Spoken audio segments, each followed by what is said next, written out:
The shape sort of has this cuddly appeal to it. They've got a cult status. You get a lot of rubbernecking as you're driving along. People are sort of, gosh, what's that? It looks like a funny little noddy car.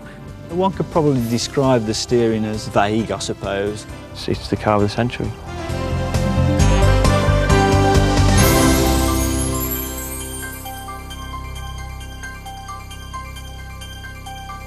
The Austin make was the creation of Herbert Austin. He was an engineer.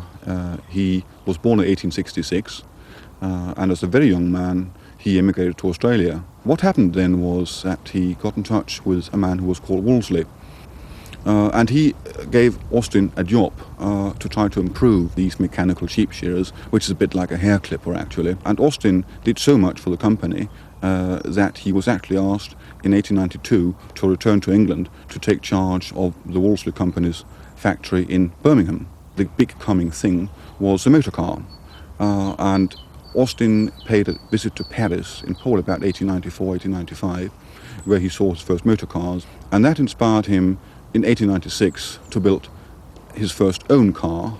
It was followed by a second three-wheeler a year or two later, by a four-wheel car in 1899.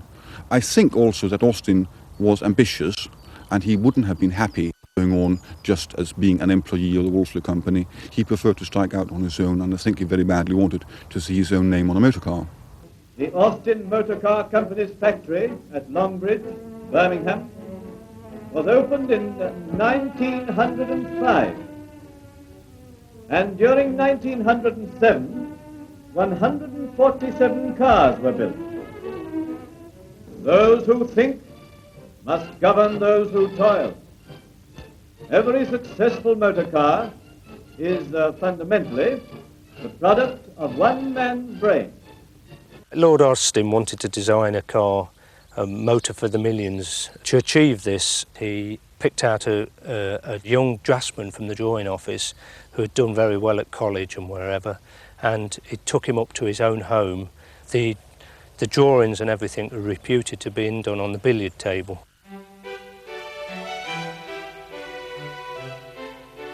This is a 1927 Austin 7 Tourer. It was nicknamed in the 20s by the press as a Austin 7 Chummy, probably because it was everybody's pal and good friend at the time.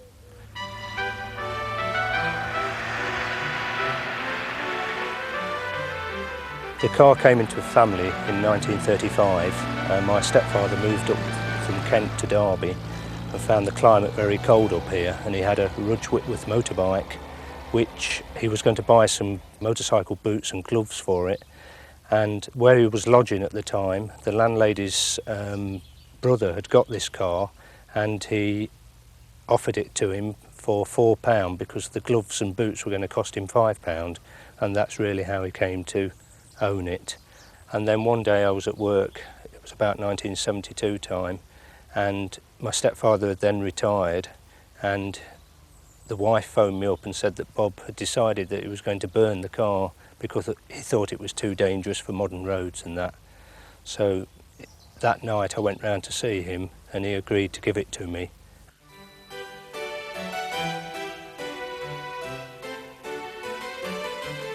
The other Austin 7 that we've got in the family is a 1933 saloon. Now the wife uses that every day as a runabout car, does everything really you would do in a modern car. Where you go out normally and nobody talks to you, if you go in an Austin 7, people seem to become friendly all of a sudden and talk to you.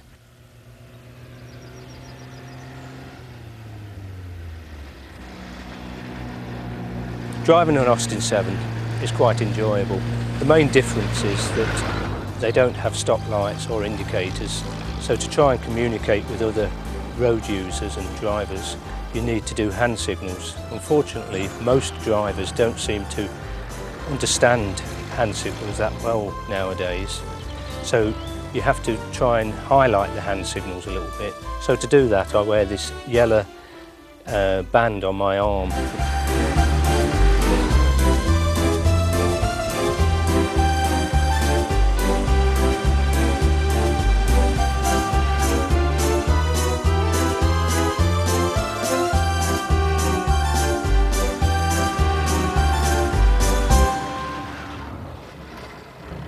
oil pressure, it's got a button rather than a gauge that comes out as the pressure increases, and you can tell what the pressure is by how much this button comes out of the dashboard. For the petrol quantity, it's a simple little dipstick that was made so that it fitted on the petrol tap, and it was so designed that you could only remove it when the petrol was switched off, so there was no chance of losing this dipstick. The temperature is read by a thermometer that actually fits in the top of the radiator, which is known as a Boyce motor meter, being the company that patented it. An Austin 7 crankshaft, through the mighty beating of 36 hammers, whose reverberations are heard on a still night 2 miles from Longridge. If you're going to get major problems on Austin 7, it will be on the number 4 journal on the crankshaft. This is because of the whipping of the crankshaft. There's a lot of metal fatigue there, and it eventually creates a crack and breaks.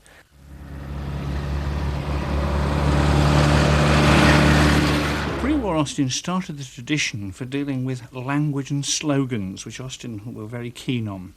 So you get the wordplay of "you invest in an Austin."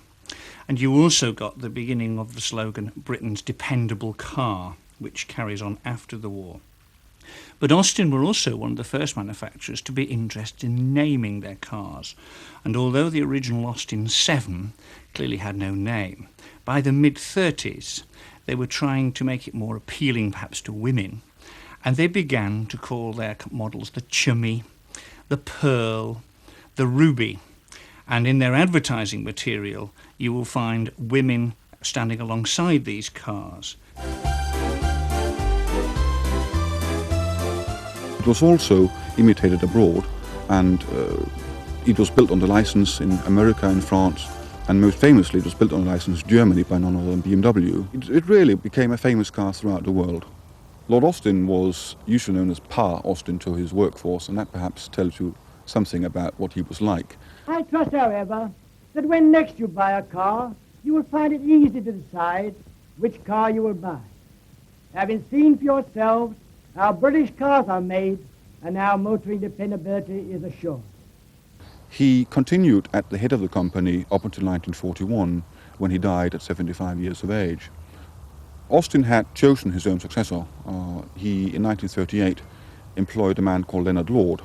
Leonard Lord is alleged to have said, as he came into Longbridge, that up until now, the Austin company has made some very good cars. Now we'd better see about making some money.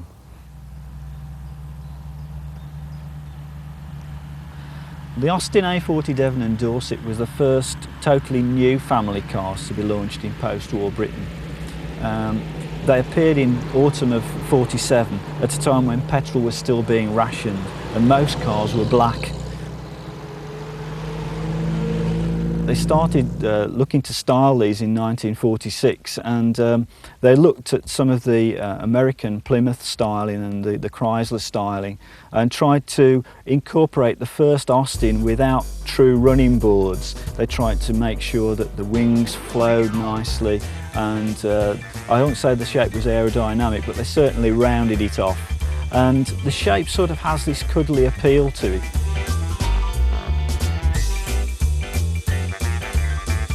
They were trying to be innovative, they were trying to attack the export market, so they put in all their latest newfangled inventions, if you like.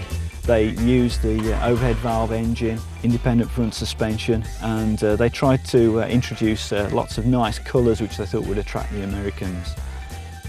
The car I'm in at the moment is a convertible Dorset. The Australians particularly liked Austin Devons and Dorsets, and quite a lot of Austin Dorsets were shipped over in saloon form over to Australia. And when they got there, Ruskin Motor Bodies of Melbourne took the saloon and basically cut the top off. This is one of only 2 that we know of in Britain that were imported from Australia. And of course, with the extra weight of the roof taken off, adds to the performance quite a lot.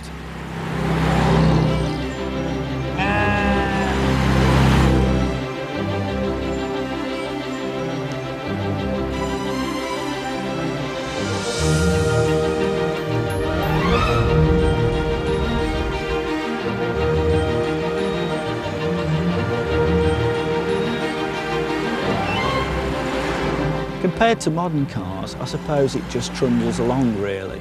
I mean, these cars were built for the A roads. They were meant for cruising through Devon and through Somerset. And once you get it on a road like that, it'll go on forever and be happy to cruise at 55 miles an hour all day.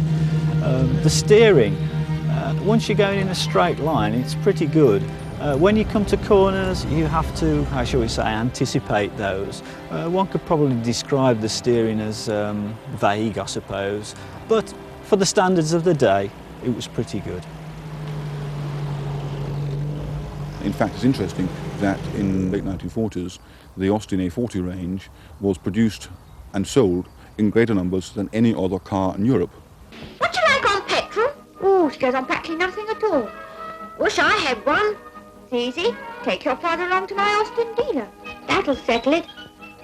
Buy Austin and be proud of it. It was always Austin versus Morris or Morris versus Austin. It was very interesting that in 1952 those two companies decided to merge to form the British Motor Corporation. However, there was still an element of competition between the two old arch rivals. Morris, effectively in their range, they had an MG sports car, and there wasn't a sports car in the Austin range, and that irked Leonard Law. In 1953, Donald Healey took the Healey 100 to the Earls Court Motor Show, and at that show there were representatives of the Austin Motor Company, and they were so taken by the Healey 100 that they then got into discussions, and within a few days the badge changed from Healey to Austin Healey.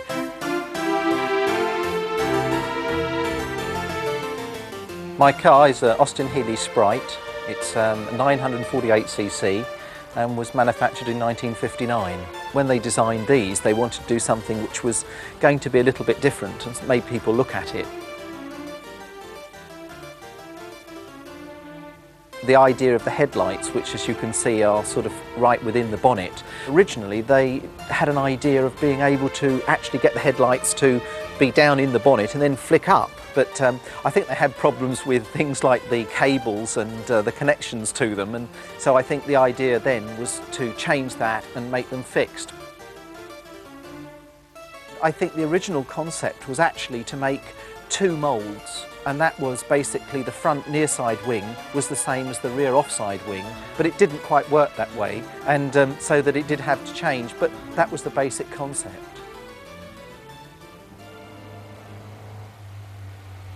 When you look at the period of time in the latter part of the 50s, there wasn't really a car that fulfilled the actual space that this one succeeded in doing. If you look at what was available on the market, such as the MGs and also the Triumphs, they were more expensive and they didn't fulfill a marketplace that this Sprite did.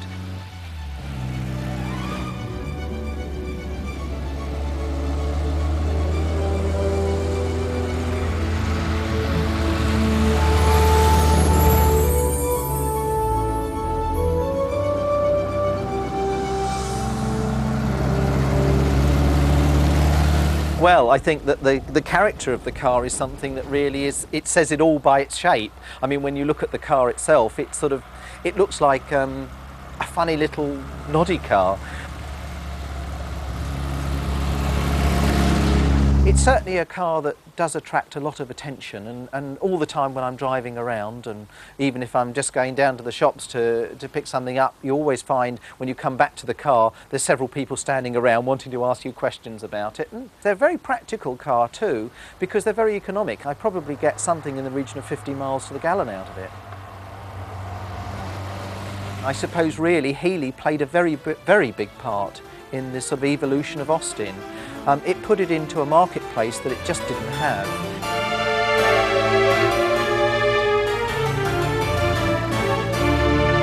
After the merger between Austin and Morris in 1952, this was the period of what we call badge engineering, where the same basic design could be dressed up in different ways to look like an Austin or Morris or Riley or Wolseley or MG. There was also, however, a man called Alex Zigonis, who had already made his mark in the motor industry as designer of the Morris Minor, was busily beavering away with a few colleagues, creating a new car. Beat the drums! Wave the flags! The nippy, zippy, raring for a trippy twins! The spacious, gracious, handsomely curvaceous twins! The cars that are turning Mr. Man in the street into Mr. Man behind the wheel. Austin 7 and Morris Mini Minor, the challenging small cars. Of course, it very soon became known just as the Mini. It was a totally new departure for the Austin company. It had more new features built into one car that had probably ever been seen before. It was very small, only 10 feet long, still had room for 4 adults with some luggage. It had very small wheels, only 10 inches in diameter, and above all, it was the first car in modern times which used the transverse engine front-wheel drive formula, which since has become a worldwide standard for all of the motor industry. If 4 hulking great 6-footers and their baggage can travel comfortably in an Austin 7 or Morris Mini Minor, and they can, you can be sure those amazing twins make marvelous family cars. And they do, with plenty of room for everyone's belongings, and everyone's cases. What a boon the let-down boot lid is. The Mini was launched on the 26th of August 1959. Very mixed reception. The press liked it a lot. The public were very wary because it was very technically advanced and they didn't know how reliable it would be. It had problems with water leaks when they first came out. So it's very, very shaky start until it became fashionable to have in London because of its size, its parkability, and then it just took off. My car is a 1964 Austin Mini Super Deluxe, to give it its full title. This car I inherited off my grandmother 13 years ago. She got to the age of 82, the car needed some work on it, and she decided it was about time she gave up driving.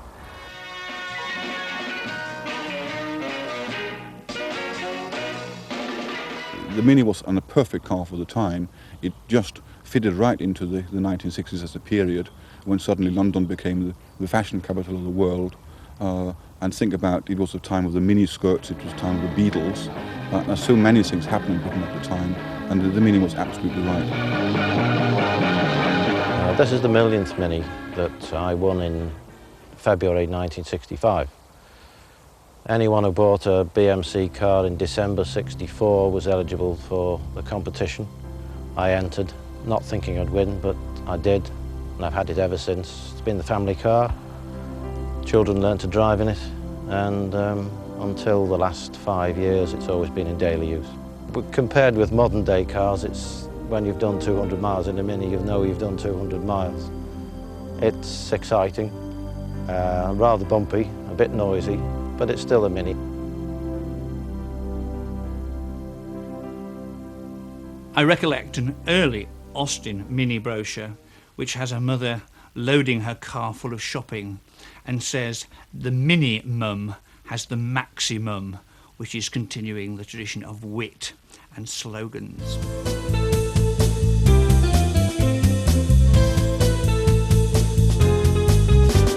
Well, this is a 1965 Mini Moke. They designed it with the military in mind. They let the army use it and test it, but sadly its ground clearance wasn't high enough and the military dropped it. Well, you get a lot of rubbernecking as you're driving along. People are sort of, gosh, what's that? And, well, you learn to live with it. You look at the road and you think you're doing 160 mile an hour. And you look at the speedo and you're probably clocking 40 miles. But it's just a wonderful feeling, and especially on a day like today, what more could you ask for?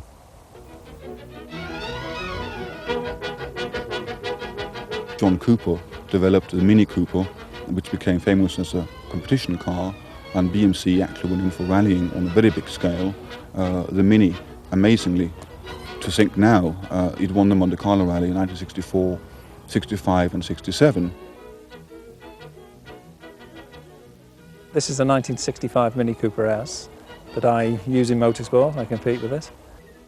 Because it's of its age, the technology isn't in the suspension, so it's hard work. It's physical hard work for the driver.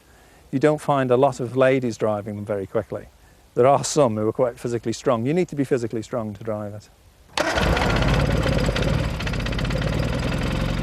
A lot of the Cooper S's have gone to Japan. An awful lot have been exported. There aren't that many left in Britain, to be honest, not of the classic Cooper S's. The Mini 1275 carried on where the Mini Cooper left off. British Leyland decided that they didn't want to pay John Cooper royalties, so they decided to call it something else, and the name they decided on was the 1275 GT. The main difference between this car and the earlier Minis is the fact that it's got larger wheels, and it's got different back lights. The front end to this one has got what they call a Mini Clubman front, which has got a squared off nose. I like to refer to the Mini as Britain's best loved car ever. The production figure is now 5.something million and rising steadily. And I think that it is likely that the Mini will certainly celebrate its 40th birthday in 1999 before it finally blows out, and that must make a record of some sort. It's the car of the century, 37 years and still going. Yeah, everybody says, well, I used to have a Mini, and everybody loves it. And they'll never die. They just keep going on and on and on. And it's just part of the magic of them. Minis aren't easy to drive quickly, they're quite difficult. You need to be dedicated, really. I think it's a shape, it's a classic shape. They've got a cult status.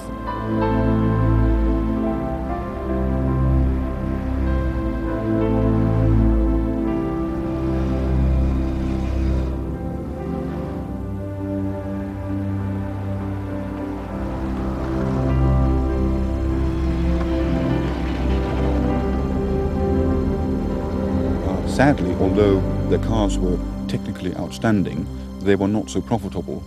It's been estimated that every single Mini sold in the 1960s cost the company quite a bit of money. And sadly, the company eventually got into a situation where it was making a loss.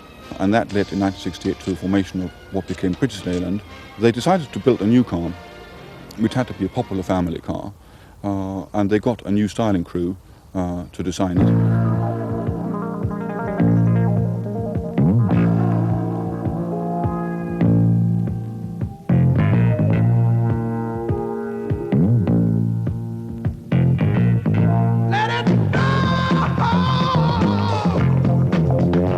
It's interesting to realise that it came out in the same year that Volkswagen launched the Golf, which has perhaps become a design classic of the 70s. There were lots of unkind stories about the Allegro. They said that it was actually more aerodynamic if it went backwards. It's become known as the Austin Acro. I don't know that it gave its owners much acro. It was a bit of an oddball in the market, and it was made for the best part of 10 years and was finally let to rest in about 1982 and to be replaced in turn by the Austin Maestro. There was nevertheless, in 1986, a change of direction again, and it was decided that the new cars from now on would be called Rover. Well, living near to Longbridge as I do, there's a lot of pride still in the name Austin. You get to talk to a lot of the ex-employees, and they've got a lot of pride in the standard of engineering that they achieved when they worked for the company. And it just seems to be a bit of a forgotten name amongst the marques now, and that's a shame.